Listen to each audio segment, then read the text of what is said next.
ഈ കഫക്കെട്ടിൻ്റെ കാരണങ്ങൾ എന്തൊക്കെയാണ്? അപ്പോൾ ഇതിൻ്റെ കാരണങ്ങൾ അറിഞ്ഞാൽ മാത്രമേ നമുക്കതിനെ എഫക്റ്റീവായിട്ട് ട്രീറ്റ് ചെയ്യാൻ പറ്റുള്ളൂ. ഒറ്റ വ്യത്യാസമുണ്ട്. ഇവിടെ അതിന് 500 രൂപയാണെങ്കിൽ ഗൾഫിൽ അതിന് 450 ദിറമാണ്. കൃത്യമായിട്ടുള്ള ട്രീറ്റ്മെൻറ്റ് എടുത്തെന്നാൽ 2 ദിവസമല്ല, ഒറ്റ ദിവസം കൊണ്ട് തന്നെ നമുക്ക് ഈ കഫക്കെട്ട് മാറ്റിയെടുക്കാം.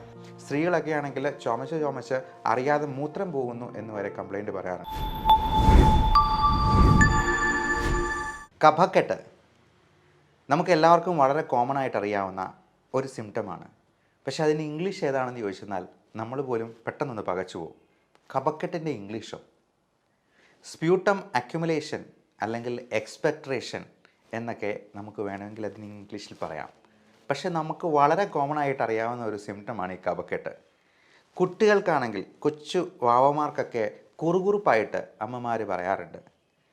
അപ്പോൾ ഈ കുറുകുറുപ്പ് അല്ലെങ്കിൽ കഫം കെട്ടി നിൽക്കുന്ന അവസ്ഥ, ഇത് 2 ദിവസത്തിൽ നമുക്ക് എങ്ങനെയെങ്കിലും ഒന്ന് പരിഹരിച്ചെടുക്കാൻ പറ്റുമോ? കാരണം ഈ കഫക്കെട്ടുമായിട്ട് വർഷങ്ങളോളം നടക്കുന്ന ആളുകളെ നമുക്കറിയാം. ഈ കഫക്കെട്ടിൻ്റെ കാരണങ്ങൾ എന്തൊക്കെയാണ്? അപ്പോൾ ഇതിൻ്റെ കാരണങ്ങൾ അറിഞ്ഞാൽ മാത്രമേ നമുക്കതിനെ എഫക്റ്റീവായിട്ട് ട്രീറ്റ് ചെയ്യാൻ പറ്റുള്ളൂ. മിക്കവാറും ആളുകളുടെ കഫക്കെട്ട് നമുക്ക് 2 ദിവസത്തിൽ തന്നെ പരിഹരിക്കാം. അത് ഒരു 90 അല്ല 95% ആളുകൾക്ക്. പക്ഷേ അതിന് കറക്റ്റായിട്ടുള്ള ചികിത്സയും ചിലപ്പോൾ ആവശ്യമായിട്ട് വരും. നമുക്ക് വീട്ടിൽ തന്നെ ചെയ്യാവുന്ന കഫക്കെട്ട് ചെയ്യാവുന്ന പൊടിക്കൈകൾ എന്തൊക്കെയാണ് എന്നുള്ളത് നോക്കാം. മിക്കവാറും കഫക്കെട്ടിനോട് കൂടി ഒന്നെടുത്താൽ ഒന്ന് ഫ്രീ എന്ന് പറഞ്ഞതുപോലെ ചുമയും അതിൻ്റെ കൂടെ തന്നെ ഉണ്ടാവും.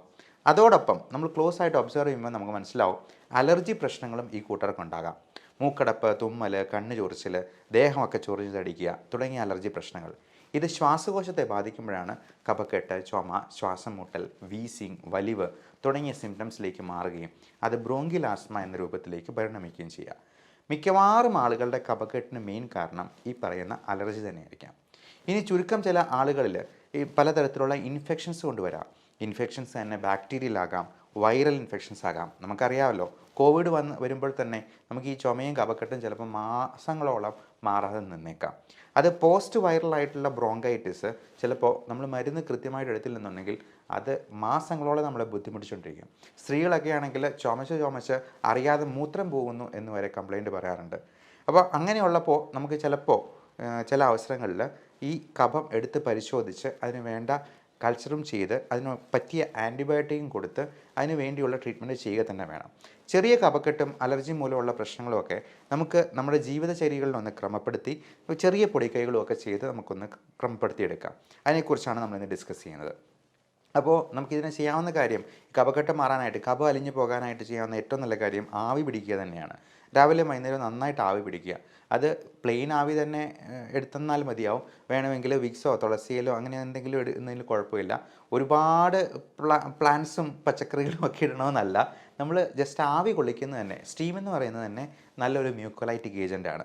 നമുക്ക് ഈ നല്ല കട്ടിയുള്ള അപ്പോ അല്ലെങ്കിൽ ബ്രെഡോ ഒക്കെ ഒന്ന് ആവി കൊള്ളിക്കുമ്പോഴത്തേക്കും പതുപതുത്ത് പോകുന്ന പോലെ നമുക്ക് ഈ കഫം കൊണ്ടു തന്നെ ഈ കഫത്തെ ഈ ആവി കൊള്ളിക്കുന്നതുകൊണ്ട് തന്നെ ഒന്ന് അലിയിപ്പിച്ച് പുറന്തള്ളാനായിട്ട് സഹായിക്കും.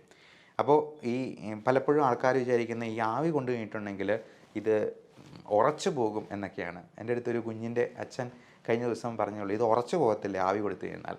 ഇല്ല, ഇതിന് ഞാൻ പറഞ്ഞ ഉദാഹരണമാണ് ഞാനിപ്പോൾ ഷെയർ ചെയ്തത്. അതുപോലെ നന്നായിട്ട് വെള്ളം കുടിക്കുക. അത് തിളപ്പിച്ചരച്ച വെള്ളം കുടിക്കാവുള്ളൂ. തണുത്ത ഭക്ഷണ സാധനങ്ങൾ പരമാവധി ഒഴിവാക്കുക. മഞ്ഞ്, പൊടി, തണുപ്പ്, പുക, കാറ്റടിച്ചുള്ള യാത്ര, ഇതൊക്കെയാണ് നമുക്ക് കോമൺ ആയിട്ട് അലർജൻസ് ഉണ്ടാവുക. വീട്ടിലെന്തെങ്കിലും പെറ്റ് ആനിമൽസ് ഉണ്ടെങ്കിൽ ഉറപ്പാണ് അതിൻ്റെ അലർജി ഉണ്ടാകാൻ സാധ്യതയുണ്ട്. ഇപ്പോൾ പൊടിച്ചെള്ള് അല്ലെന്നുണ്ടെങ്കിൽ പലതരത്തിലുള്ള പ്രാണികൾ, ഇന്നത്തെ കാലത്ത് ഈ മഴക്കാലത്തൊക്കെ മുപ്ലി വണ്ടും അങ്ങനത്തെ അതിൻ്റെയൊക്കെ അലർജിയും ഒക്കെ വളരെ കൂടുതലായിട്ട് കാണാറുണ്ട്. അപ്പോൾ ഇതെല്ലാം ഒഴിവാക്കുക എന്നുള്ളത് വളരെ പ്രധാനമാണ്. അലർജി ഉണ്ടാക്കുന്ന എന്തും നമ്മുടെ ഭക്ഷണത്തിലും നമ്മുടെ വീട്ടിലും നിന്നും ഒഴിവാക്കുക. പിന്നെ ഇതിന് ചെയ്യാവുന്ന പൊടിക്കൈകൾ, ഇപ്പം ചുക്ക് നല്ലതാണ്, കുരുമുളക്, തിപ്പിലി എന്ന് പറയുന്ന അങ്ങാടി മരുന്ന് കടയിലൊക്കെ കിട്ടുന്ന പ്യുവറായിട്ടുള്ള സാധനം വേണം, ജീരകം, കൽക്കണ്ടം. അപ്പോൾ ഇതൊക്കെ ചേർത്തിട്ട് നമുക്ക് പൊടിച്ച് മിക്സിയിലിട്ട് അടിച്ച് ഓരോ സ്പൂൺ ഓരോ മണിക്കൂർ ഇടവിട്ട് അലിയിച്ച് കഴിച്ചെന്നാൽ തന്നെ ആ കഫക്കെട്ട് അലിഞ്ഞു പോകാനും. ആടലോടകം നല്ലൊരു സാധനമാണ്. ഇതൊക്കെ പ്യുവറായിട്ട് നമ്മൾ ഇത് റെഡിമെയ്ഡായിട്ട് ആയുർവേദ ലേബലിൽ വെച്ചിരിക്കുന്ന കുപ്പിയിൽ കിട്ടുന്ന മരുന്നെടുത്ത് കഴിക്കരുത്. കാരണം അതിനകത്ത് സ്റ്റിറോയിഡ് അടങ്ങിയിട്ടുണ്ടോ എന്ന് പോലും നമുക്ക് അറിയത്തില്ലാത്തതാണ്. അതിൻ്റെ ഇൻഗ്രീഡിയൻസ് പലപ്പോഴും വിദേശ രാജ്യങ്ങളിലൊക്കെ ടെസ്റ്റ് ചെയ്യുമ്പോഴത്തേക്കും ആയിരിക്കും ഈ ചക്കപ്പൊടിക്ക് കൂടെ മെറ്റ്ഫോമിൻ ഗുളികയും അല്ലെങ്കിൽ ഈ കഫത്തിനുള്ള മരുന്നിൻ്റെ കൂടെ നമ്മൾ ഈ ആയുർവേദ ലേബലിൽ കിട്ടുന്നത് ആയുർവേദമാണെന്ന് തെറ്റിദ്ധരിക്കരുത്. നമ്മുടെ തൊടിയിൽ കിട്ടുന്ന സാധനങ്ങൾ കൊണ്ട് തന്നെ നമ്മൾ മരുന്നുണ്ടാക്കി കഴിക്കുക എന്നുള്ളതാണ് അതിനകത്ത് ഏറ്റവും അഭികാമ്യമായിട്ടുള്ള മാർഗ്ഗം.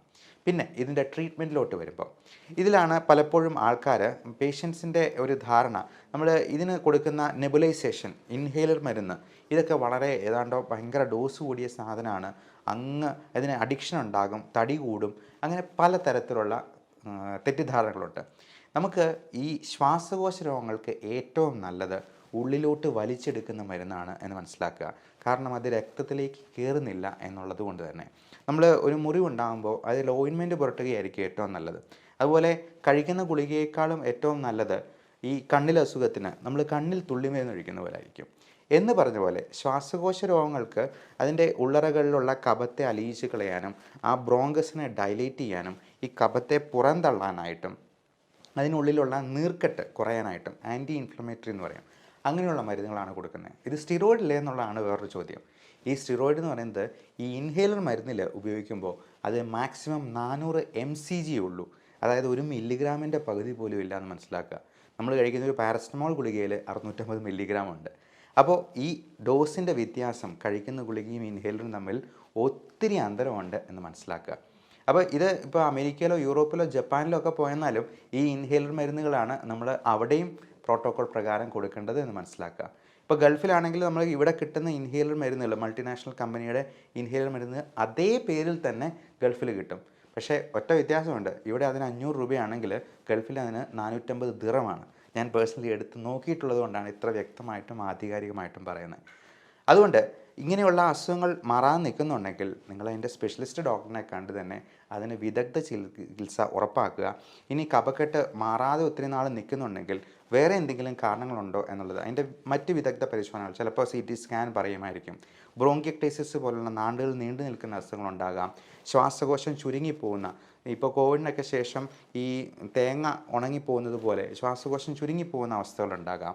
അപ്പോൾ ഇതൊക്കെ ഉണ്ടോ എന്നുള്ളത് നോക്കി അതിന് കൃത്യമായിട്ടുള്ള ട്രീറ്റ്മെൻറ്റ് എടുത്തെന്നാൽ 2 ദിവസമല്ല ഒറ്റ ദിവസം കൊണ്ട് തന്നെ നമുക്ക് ഈ കഫക്കെട്ട് മാറ്റിയെടുക്കാം 90% കേസുകളിൽ. ബാക്കി 10% ഞാൻ ഉറപ്പ് പറയുന്നില്ല, ഗ്യാരണ്ടി പറയുന്നില്ല. കാരണം ഇത് ശ്വാസകോശത്തെ മിക്കവാറും എല്ലാ അസുഖങ്ങളും തന്നെ പ്രത്യക്ഷത്തിൽ അല്ലെങ്കിൽ പരോക്ഷത്തിൽ അഫക്റ്റ് ചെയ്യാറുണ്ട്. ഇപ്പോൾ റുമറ്റോയ്ഡ് ആർത്രൈറ്റിസ് പോലുള്ള സന്ധികളെ ബാധിക്കുന്ന അസുഖമാണ് ഇങ്ങനെ വളഞ്ഞുകൂടി ആമവാദം എന്ന് പറയും. ഈ റുമറ്റോയ്ഡ് ആർത്രൈറ്റിസിലും RAILD എന്ന് പറഞ്ഞ് rheumatoid arthritis associated ഇൻഡസ്ട്രീഷ്യൽ lung disease എന്ന് പറഞ്ഞാൽ നമ്മുടെ പാകവം ശ്വാസകോശത്തെയാണ് ബാധിക്കുന്നത്. അതുകൊണ്ട് എല്ലാ കഫക്കെട്ടിനും ഉള്ള ഒറ്റമൂലിയൊന്നുമല്ല ഈ പറയുന്നത്. പക്ഷേ 90% കഫക്കെട്ടും നമുക്ക് മാറ്റിയെടുക്കാൻ പറ്റും. ഈ വിഷയത്തെപ്പറ്റി എന്തെങ്കിലും സംശയം ഉണ്ടെങ്കിൽ താഴെ കാണുന്ന വാട്സാപ്പ് നമ്പറിൽ കോൺടാക്ട് ചെയ്യാം. 9567710073. Thank you.